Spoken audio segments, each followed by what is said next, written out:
وعلى آل إبراهيم إنك حميد مجيد سبحان الله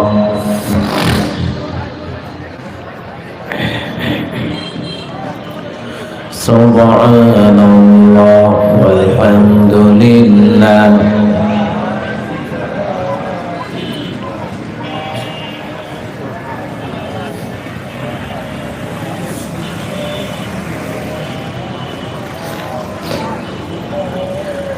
لا إله إلا الله محمد رسول الله সাল্লাল্লাহু আলাইহি ওয়াসাল্লাম। সবাই পড়ছি আলহামদুলিল্লাহ। নিজামুল ইসলাম হাফেজ মাদ্রাসা হাফেজ ছাত্রদের দস্তারবন্দি ও এলাকাবাসীর উদ্যোগে 10ম বার্ষিকী তাফসীরুল কোরআন মাহফিল শিয়ারচর টক্কারমার কতকপুর ফজলুর নারায়ণগঞ্জ কর্তৃক আয়োজিত আজকের এই প্রোগ্রামের সম্মানিত সভাপতি জনাব মিন্টু মিয়া, সাবেক মেম্বার, আল্লাহ ওনাকে কবুল করেন। আজকের প্রোগ্রামের সম্মানিত প্রধান অতিথি জনাব কাজী আব্দুল্লাহ আল মাসুম সুজন ভাই, আল্লাহ ওনাকে কবুল করেন। আজকে প্রোগ্রামে আমার পূর্বে যিনি আলোচনা করেছেন বিশেষ ইসলামী চিন্তাবিদ মাওলানা গোলাম মোস্তফা সাহেব, আল্লাহ হুজুরকে কবুল করেন।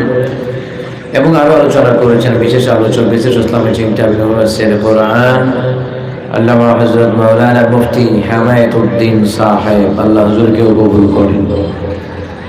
আজকের এই প্রোগ্রাম সার্বিক তত্ত্বাবধানে যিনি রয়েছেন আলহাজ তৈয়বুর রহমান এবং আলহাজ ফজলুল হক প্রধান, জনাব শফিকুল ইসলাম এবং মাহফিল পরিচালনায় হাফেজ মাহমুদুল হাসান রবেল ভাই, হাফেজ মাওলানা নূর মোহাম্মদ সিদ্দিকী। মানে আল্লাহর কাছে তারা যাহা চাইবে তাহা কবুল করে নিবেন কে? আপনি কোরআনের মজলিসে গেছেন, কোরআনের তালিমে গেলেন, হাদিসের তালিমে গেলেন, আপনি সামনে জায়গা পেয়েন নাই, আপনি পিছনে বসেছেন। জিবরাইলকে হুজুর যারা পিছনে বসছে আল্লাহ তাদের জন্য লজ্জিত। মানে কি জানেন? আপনার কাছে কোনো বিশ্বস্ত লোক আসলো টাকা ধার দেওয়ার জন্য, আপনি বললেন লোকটা বড় বিশ্বস্ত, তাকে খালি ফিরাইয়া কেমনে দেই? শরম লাগে, লজ্জা লাগে। আল্লাহকে আমিও তাদেরকে খালি ফিরাইয়া দেই না, আমি আল্লাহ তাআলার লজ্জা লাগে। এই জন্য সে যা চাইবে আল্লাহর কাছে তা কবুল করে নিবেন কে? 3 নাম্বার জিবরাইল বলেন হুজুর কোরআন সুন্নাহর প্রোগ্রাম, এই যে তালিমের মধ্যে কোরআন সুন্নাহর তালিমের মধ্যে যারা বসতে পারে নাই, মুখ ঘুরাইয়া বাড়িতে চলে গেছে, আল্লাহ তাআলা তাদের কাছ থেকে রহমতের নজর ফিরাইয়া নিয়েছে। আপনি একটা কোরআনের প্রোগ্রামকে সাধারণ মনে করবেন না। এই জুমার আলোচনা হুজুর আলোচনা করেন, জুমার নামাজ পড়ান, 5 ওয়াক্ত নামাজের আযান দিচ্ছেন, সাধারণ মনে করবেন না। আপনাকে ডাকা হচ্ছে জান্নাতের দিকে, ডাকা হচ্ছে। সুবহানাল্লাহ বলবেন না? এইখানে হাজার হাজার মানুষ ঘাড় ঘুরিয়ে কেউ বাড়িতে চলে যায়, দোকানে যায়, আড্ডা দেয়, জুয়া খেলে, গানের অনুষ্ঠানে যায়, আছে না নাই?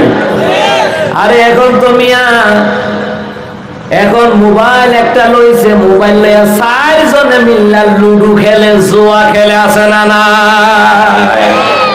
রাস্তাঘাটে দেখে ভ্যান গাড়িওয়ালা ভ্যান গাড়ি চালায়, ভ্যান গাড়ির উপর উঠে 4 জন বইয়া লুডু খেলে, জুয়া খেলে। ও আবার মুসলমান দাবি করে, ও আবার আল্লাহর বান্দা দাবি করে, নবীর উম্মত দাবি করে। আইপিএল বিপিএল খেলা Bangladesh, Bharat, Pakistan, Italy, Indonesia, Malaysia, Korea, Iran, Iraq বিভিন্ন রাষ্ট্রের তারা খেলে ওরা জুয়া খেলে বাংলাদেশিরা। কথা কোন ঠিক না? মুসলমান ইমানদারেরা হেলাই ফেলাই জীবনটাকে নষ্ট করে দিও না। ঘাড় ঘুরিয়ে যারা বাড়িতে চলে যায়, মুখ ঘুরিয়ে যারা বাড়িতে চলে যায়, আল্লাহ তাদের রহমত থেকে, আল্লাহ তাআলা তাদের মুখ থেকে রহমতের নজর ফিরাই আনেন। আল্লাহ যদি রহমতের নজর ফিরাই আনেন, মুসলমান ইমানদারেরা মনে রাখবেন তার জন্য জীবনে কোনো কল্যাণকর হতে পারে। জীবনে সফলতা দেওয়ার মালিক কে? জোরে আওয়াজ করে বলেন কে? যে আল্লাহ আল্লাহ সফলতা দেয়, ওই আল্লাহর কথা তার কাছে মজা লাগে না। যে আল্লাহ ভাগ্য বদলায় দেয়, ওই আল্লাহর নামাজ তার কাছে ভালো লাগে না, কোরআন ভালো লাগে না, ইসলাম ভালো লাগে না। আজ বাংলাদেশের জমিনে ইসলাম বিরোধী অনেক দল আছে যারা চায় ইসলাম যেন ক্ষমতায় না যায়। কারণ ইসলাম ক্ষমতায় গেলে বড় বড় বোতল খেতে পারবে না, টেন্ডারবাজি করতে পারবে না, ইয়াবা খাইতে পারবে না, নারীবাজি করতে পারবে না। ওরা ইসলামকে পছন্দ করে না, আর আল্লাহ ওনারা ইসলামকে ক্ষমতায় তারা দেখতে চায়। কিন্তু মুনাফিকের কাছে ইসলাম মজা লাগে না। وذكر فإن الذكرى تنفع المؤمنين।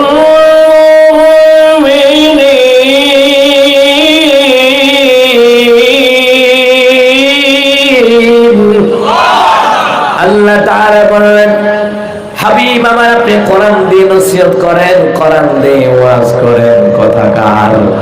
এরকম কথা কার?